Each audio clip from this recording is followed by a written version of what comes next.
Everybody good afternoon. और ये lecture number आपका ये 17 लेक्चर नंबर है, तो आप लोग थोड़ा ध्यान से इसे समझने का प्रयास कीजिएगा। ये लेक्चर तैयार किया गया है हिस्ट्री का एक जाने माने हस्ती हैं ये अभिषेक सुमन सर, जिनके कैरियर बिल पर प्रीमियम क्लासेस चलते हैं। उन्हीं के मदद से उन्हीं का क्लास हमने लिया और उन्हीं के मदद से ये फिर तैयार कर रहे हैं। तो आप लोग ध्यान दीजिएगा, हम पहुंच चुके थे, हम लोग अध्ययन करने वाले थे मौर्यन पीरियड के बारे में, यानी मौर्य काल के बारे में अध्ययन कर रहे थे, जो कि लगभग 323 बीसी से लेकर 185 बीसी तक के काल को माना जाता है मौर्यन पीरियड।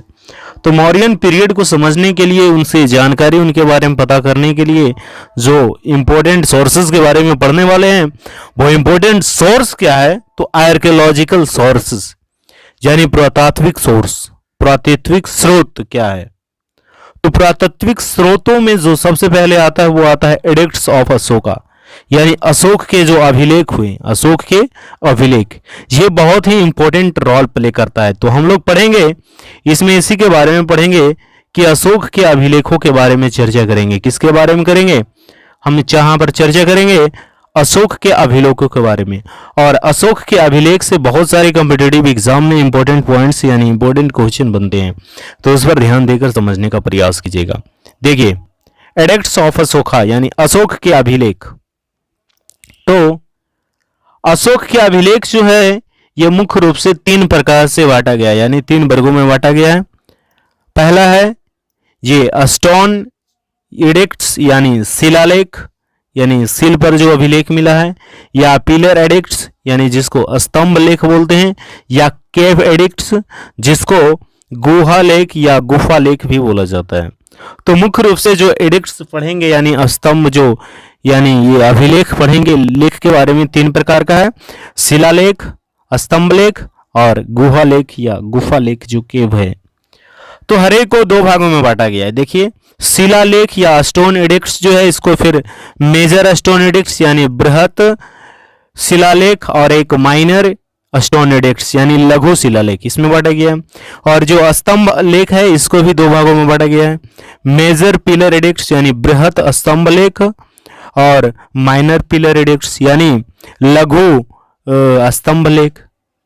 तो इस प्रकार से डिवाइड किया गया और लास्ट में पढ़ेंगे कैव एडिक्ट्स के बारे में। तो यही सब के बारे में क्या करेंगे, हम लोग पढ़ना प्रारंभ करते हैं। पढ़ने से पहले हम लोग ये जानने का प्रयास कीजिए कि जो अशोका के एडिक्ट्स मिले, यानी अशोका का जो एडिक्ट्स मिले वो माना जाता है considered as an oldest edicts in India, यानी भारत में सबसे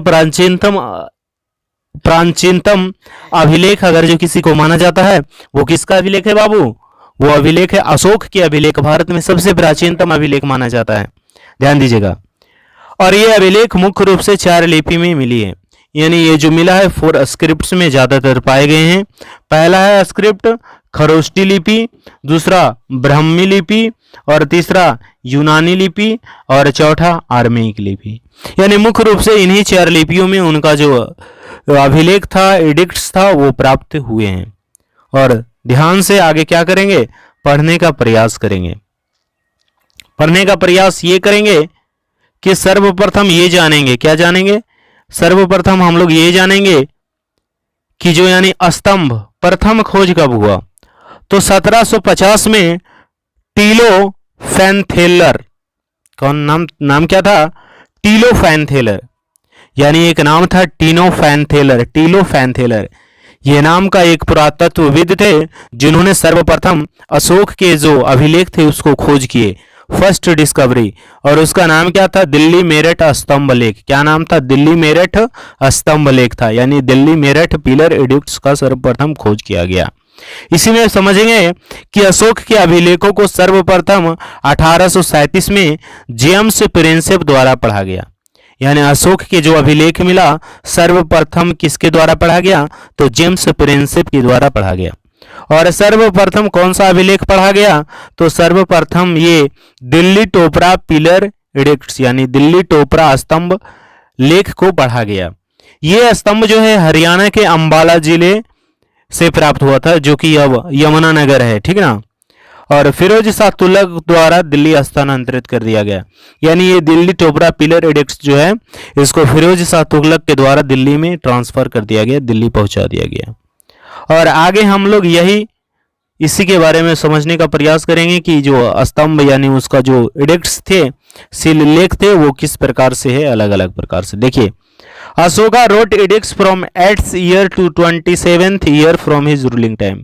यानी अपने कार्यकाल के दौरान वो अशोक जो थे 8वें साल से लेकर 27वें साल तक ही वो जो एडिक्ट्स यानी लेखकार कार्य किया, यानी शिलालेख जो भी किया इसी के कार्यकाल में किया। अभिलेखों का लिखावट जो है 8वां साल से लेकर 27वां ईयर तक, उसके बाद नहीं किया। स्टोन एडिक्ट्स के बारे में समझेंगे, यानी शिलालेख। तो मेजर स्टोन एडिक्ट्स इसमें समझेंगे, बृहत शिलालेख। तो there are 14 major stone edicts of Ashoka, यानी अशोक के 14 बृहत शिलालेख हैं और उन्हीं के बारे में स्टडी आगे करेंगे। उसमें सर्वप्रथम हम पढ़ेंगे, समझेंगे किसके बारे में, फर्स्ट मेजर स्टोन एडिक्ट्स, यानी प्रथम शिलालेख जो है, प्रथम बृहत शिलालेख। इस शिलालेख में अशोक अपनी जनता को संतान के रूप में बताता है। यानी in this edicts Ashoka described his citizen as his children.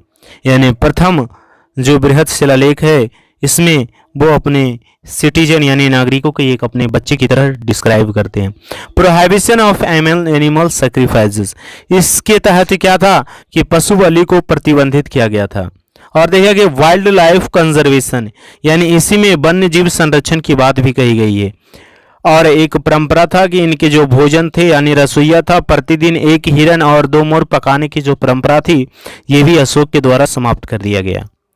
और आगे पढ़ेंगे सेकेंड मेजर स्टोन एडिक्ट्स, यानी ये जो द्वितीय, ये समझेंगे कि द्वितीय जो महत्वपूर्ण यानी स्टोन एडिक्ट्स थे, यानी द्वितीय बृहत शिलालेख, इसमें क्या बताया गया है, वेलफेयर प्रोग्राम फॉर सिटीजन, यानी जनता के लिए कल्याणकारी कार्यक्रम बताया गया है।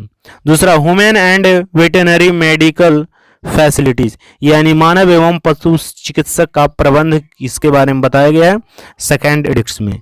Description of south Indian dynasties, Cholas, Cheras and Pandyas, यानी ये जो दक्षिणी भारत के जो डायनेसिटी हुए, साम्राज्य हुए, चोल वंश या चेराज वंश या पांडे वंश, इन सब का जो डिस्क्रिप्शन मिलता है, विवरण मिलता है, कहाँ मिलता है, सेकेंड मेजर स्टोन एडिक्ट्स में मिलता है।